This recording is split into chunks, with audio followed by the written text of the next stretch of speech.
Kondisi perusahaan saat ini di dalam negeri memang mendapatkan banyak tekanan akibat adanya coronavirus.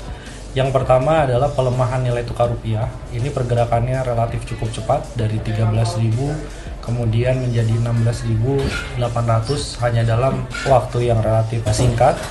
Kemudian yang kedua, adanya pelemahan nilai tukar rupiah ini bisa membawa dampak terhadap membengkaknya pinjaman dalam bentuk falas, kemudian beban biaya utang bagi korporasi dan biaya bahan baku kalau itu perusahaannya dominan impor seperti sektor farmasi misalnya. Kemudian juga ada dampak dari sisi impor barang modal, termasuk mesin-mesin yang dibutuhkan oleh perusahaan tekstil, perusahaan alas kaki.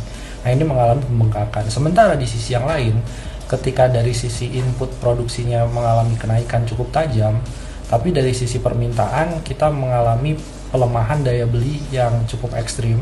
Nah, adanya virus corona ini hanya memperburuk keadaan.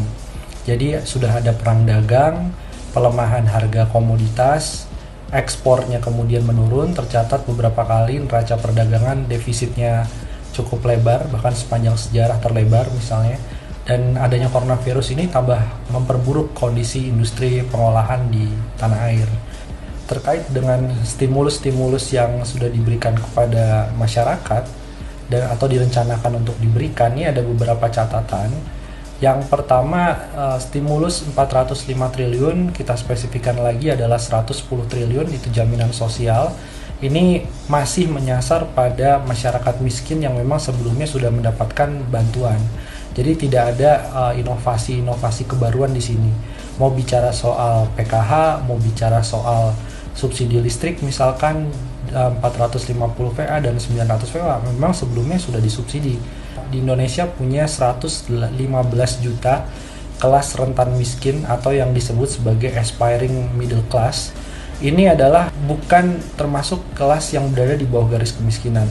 Tapi dengan adanya bencana seperti wabah COVID-19, kehilangan pendapatan di beberapa sektor informal, ini hanya dalam hitungan hari mereka sudah masuk di bawah garis kemiskinan. Nah, kecepatan dari pemerintah untuk mengcapture data ini, siapa yang kemudian jatuh dalam garis kemiskinan hanya dalam beberapa hari, nah kecepatan ini yang tidak dimiliki oleh pemerintah, sehingga bantuan-bantuannya masih sekedar menyasar mereka yang memang sudah miskin.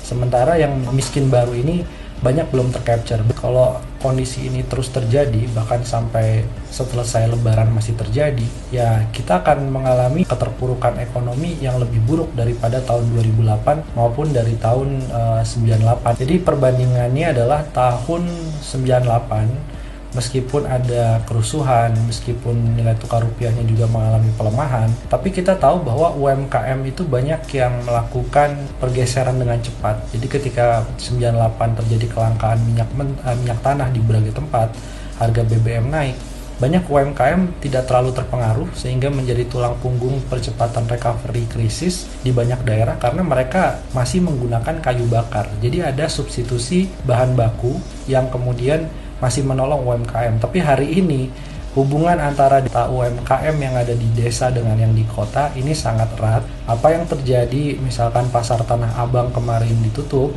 ini efeknya sampai ke level daerah juga akan kesulitan untuk mengakses bahan baku.